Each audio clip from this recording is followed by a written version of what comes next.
L'agriculture actuellement, donc de façon générale, l'agriculture bio, l'agriculture conventionnelle, c'est principalement l'agriculture conventionnelle, c'est en fait une structure qui fournit des ingrédients à l'agro-industrie. On ne parle que de production de lait, de production de céréales, de production de viande. On ne parle jamais de production de yogourt, de production de fromage. On ne parle jamais de production de farine, on ne parle pas de production de pain. On parle donc d'ingrédients. Donc le problème de la crise actuelle au niveau agricole, c'est que les agriculteurs sont producteurs d'ingrédients et pire, ne sont pas maîtres de leur production en termes de commercialisation et de transformation. Donc là, on a un réel problème. Donc la solution, elle est dans un changement du modèle agricole, ça c'est certain.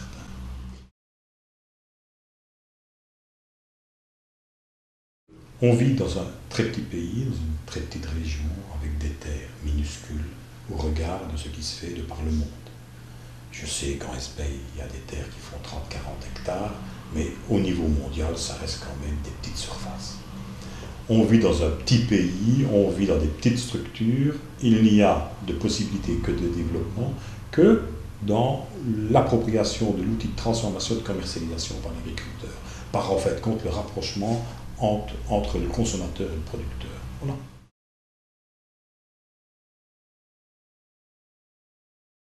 Malheureusement, on arrive ici à une crise. Une crise, qu'est-ce que c'est?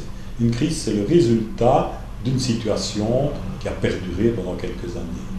Donc, quand le Boerenbond, dans les années 60-70, dit aux agriculteurs « Ne vous inquiétez plus de stocker vos céréales, ne vous inquiétez plus de faire votre beurre, livrez votre lait, on va développer des industries pour faire du beurre en grand et on va inonder les marchés mondiaux avec les productions. » Ils ont oublié de dire, c'est pas le on, nous, groupe agro-industriel, nous allons inonder les marchés mondiaux avec les produits de transformation qui sont fabriqués avec votre lait.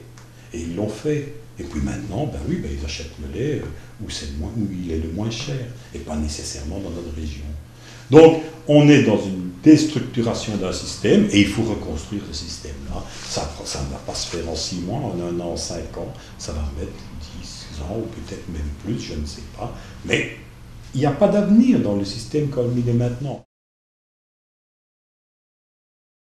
Absolument, c'est-à-dire que le consommateur, et ça il doit être sensible à ce niveau-là, le consommateur doit être conscient que quand il achète un litre de lait, suivant l'origine de ce litre-là, il joue sur son environnement social et économique.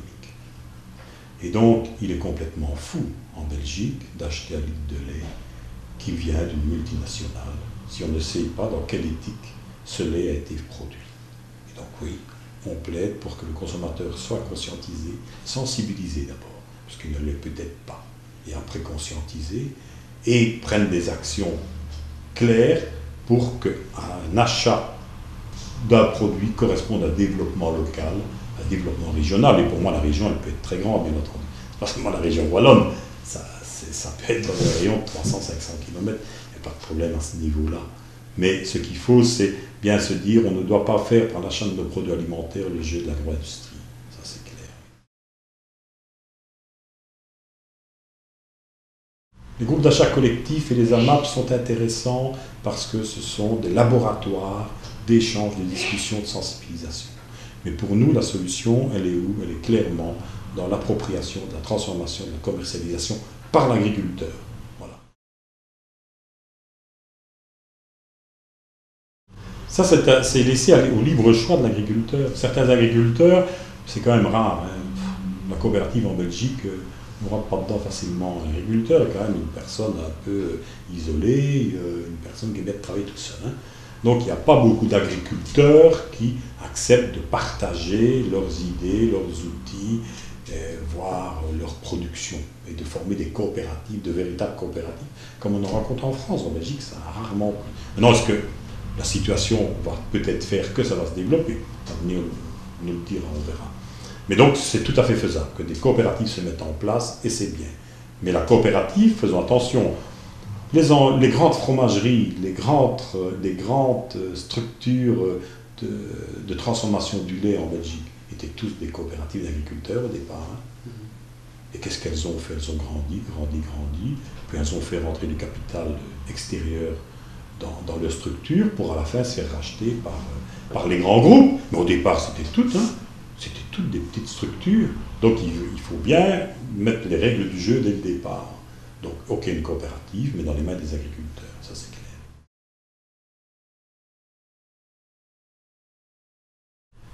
Si on prend la problématique du maraîchage en Belgique, en Wallonie, on a un gros problème de sous-production en termes de maraîchage. Nous croyons qu'il est beaucoup plus rapide, beaucoup plus facile d'avoir le développement de maraîchers par le développement de complémentarité entre un producteur de céréales, par exemple, et un producteur maraîcher, plutôt que dans l'achat de terre et la mise à disposition de terre à des agriculteurs maraîchers qui voudraient s'installer.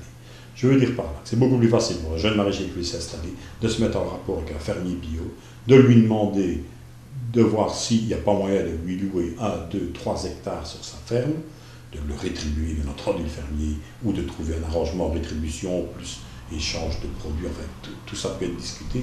Je crois que c'est beaucoup plus rapide que de dire on va faire une société qui va l'acheter des terres, qui après va les donner suivant quelques critères à un maraîcher. On est parti peut-être sur du long terme. Mais dans l'immédiat, le plus rapide, le plus efficace, c'est l'échange, la complémentarité entre un producteur maraîcher, un producteur céréalier ou herbager également. Il y a des régions herbagères où on peut faire du légume. Donc voilà, ça c'est une vision. Parce que, est-ce que le développement de terres agricoles doit absolument passer par la propriété? Je ne suis pas certain. Donc il y a un réel problème d'accès à la terre. Maintenant, il y a une possibilité bien que via l'allocation, la sous-location auprès de fermiers existants avec des contrats, bien entendu. Et une autre possibilité est également, et ça, actuellement, on remarque que de nombreuses structures publiques sont en train de vendre leurs terres. Les CPS des communes sont en train de régler leurs problèmes budgétaires par la vente de terres. Les fabriques d'églises sont en train de vendre leurs terres pour régler des problèmes simplement d'entretien de patrimoine immobilier. Et des communes également, via les CPS, commencent à vendre leurs terres pour investir dans des projets, que ce soit des homes ou que sais-je encore. Donc, ce qu'on n'avait pas vu auparavant commence à se réaliser maintenant, c'est où les pouvoirs publics commencent à vendre leurs biens. Avant, ça ne se faisait pas, ils les mettaient en location. Eh bien, là, on peut réfléchir à deux choses.